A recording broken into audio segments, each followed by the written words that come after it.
তো আপনি কি কি সিনেমা পেলেন? এখানে চক্কর, এখানেও তো জিন্টু নাই। অ্যাকচুয়ালি কি সিনেমা দেখতে আসছেন?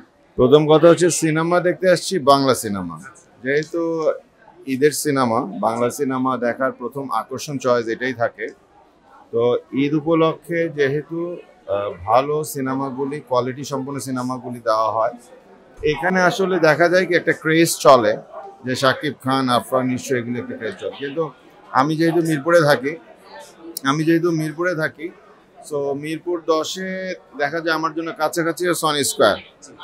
সো আমি ভেবে বসে আছি যে হ্যাঁ, এখানে যেসব সিনেমা অলরেডি রিলিজ হয়ে গেছে, বরবাদ, দাগি, তারপর হচ্ছে আপনার অন্তরাত্মা, তারপর হচ্ছে জিন 3, চক্কর, জঙ্গলি, প্রায় 5-6টা সিনেমা রিলিজ। তো আমি ভাবছি যে এখানে আসলে হয়তো এটা আমাদের কনভিনিয়েন্ট হয়, এখানে সবই পাবো। বাট এখানে এসে দেখি যে সাকিব খান আর নিশোর সিনেমা চলে, তাও এই সপ্তাহে টিকিট নাই, আগামী সপ্তাহে শিডিউল হবে। সো ব্যাপারটা ভেরি আনফর্চুনেট। এখন আমার কথা হচ্ছে যে আসলে সিনেমা ডিস্ট্রিবিউশনের ক্ষেত্রেও একটা সমন্বয় থাকা উচিত। এই সমন্বয়টা না থাকলে হয় কি, এই যে এখন যে সিনেমাটা হয়তো আমি দেখতে যাচ্ছি এটা এখানে নেই, এখন অন্য এলাকায় আমাকে দৌড়ে চলে যেতে হবে, ওখানে গিয়ে আমাকে খুঁজতে হবে। তো উচিত যে সিনেমা হল মালিকদের উচিত যে একটু সমন্বয় রাখা, যে মিরপুর কিন্তু অনেক বড় একটা এলাকা। সো ঢাকার মধ্যে মিরপুর যেহেতু অনেক বড় এলাকা, সেই অনুযায়ী আপনার এখানে মিনিমাম 6টা সিনেমার মধ্যে 5-6টা হলেও বিভিন্ন শো রিভাইজ করে হলেও এখানে ছাড়া উচিত ছিল। এখন আমি দেখতেছি বসুন্ধরা সিটিতে ওই সিনেমা চলে না। সো এখন এই যে শিল্পীদেরকে যে মান উপরে উঠানো, নিচে নামানো, এই শিল্পীদের মধ্যে তো দ্বন্দ্ব এই জন্যই হয়। সো শাকিব খান, আরফান নিশো, ওদের সিনেমা চলবে, ভালো কথা। বাদ বাকি যেমন চক্করে আপনার চলে, এই কি বলে, মোশাররফ করিম, উনিও তো একজন ভালো অ্যাক্টর। তো উনার সিনেমা এখানে চলে না।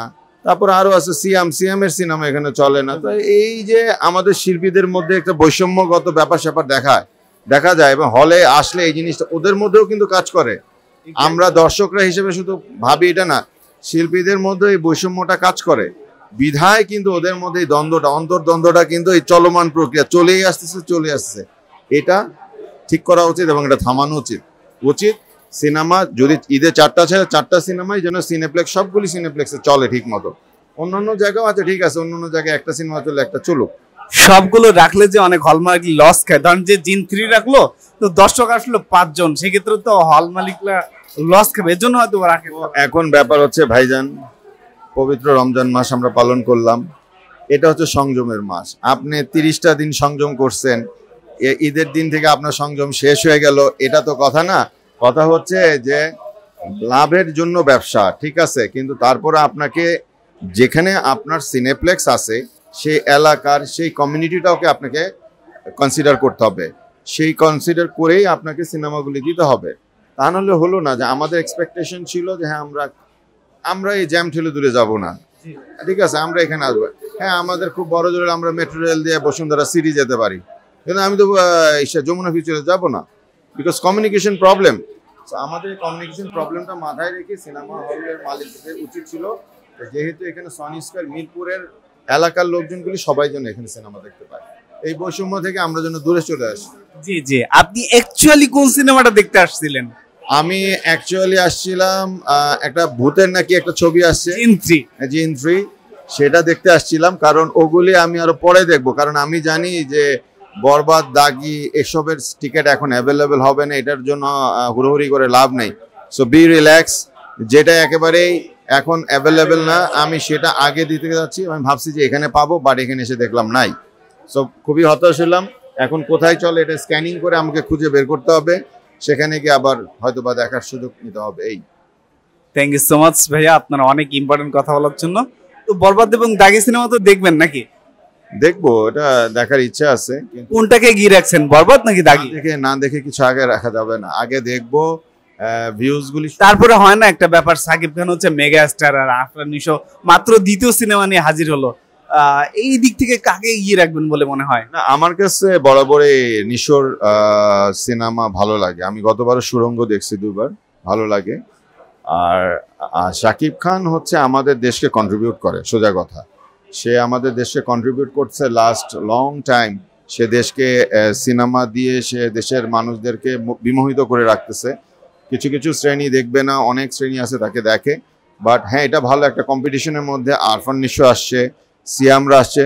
সবার সিনেমা দেখা উচিত আমাদের, এবং সবার সিনেমা না দেখলে আমরা কম্পেয়ার করতে পারবো না, ঠিক আছে? হোপফুলি আমার মনে হয় সবার সিনেমার মধ্যেও এই দাগি সিনেমাটা, বরবাদটা ভালো রেজাল্ট মনে হয় সামনের দিকে আসবে, অনেকেই তাই বলতেছে। তবে আমার খুব ইচ্ছা নিশোর সিনেমাটা দেখার, কারণ নিশোর অভিনয় খুব ভালো লাগে আমার কাছে। So let's hope for the best. Shakib Khan is Shakib Khan, ওটাকে কম্পেয়ার করার কিছু নাই। শাকিব খান একটা পিস বাংলাদেশের, ওটা থাকবেই। সো এটা নিয়ে কোনো কম্পেয়ার রিজন করার কিছু নাই, ঠিক আছে? Hope for the best. এবং সিনেমা হলে এসে সিনেমা দেখতে এসে যেন সিলেকশনের বৈষম্য আমাদের পড়তে না হয়। এই সিনেমাটা কোথায় চলে, ওই সিনেমাটা কোথায় চলে, আমার যেটা মন চায় আমি যেন সেটা এসে সিনেমা হলে দেখতে পারি। এটা হচ্ছে মূল মেসেজ। সিনেমা হলে মালিকদের কাছে এই মেসেজটা যাওয়া উচিত। থ্যাংক ইউ সো মাচ ভাইয়া। আপনার এটা যেন সিনেমা হলের মালিকরা যদি দেখে, তারা যেন এটার একটা সমাধান করে, সেটাই বলবো। থ্যাংক ইউ, অনেক ভালো থাকবেন। Thank you very much.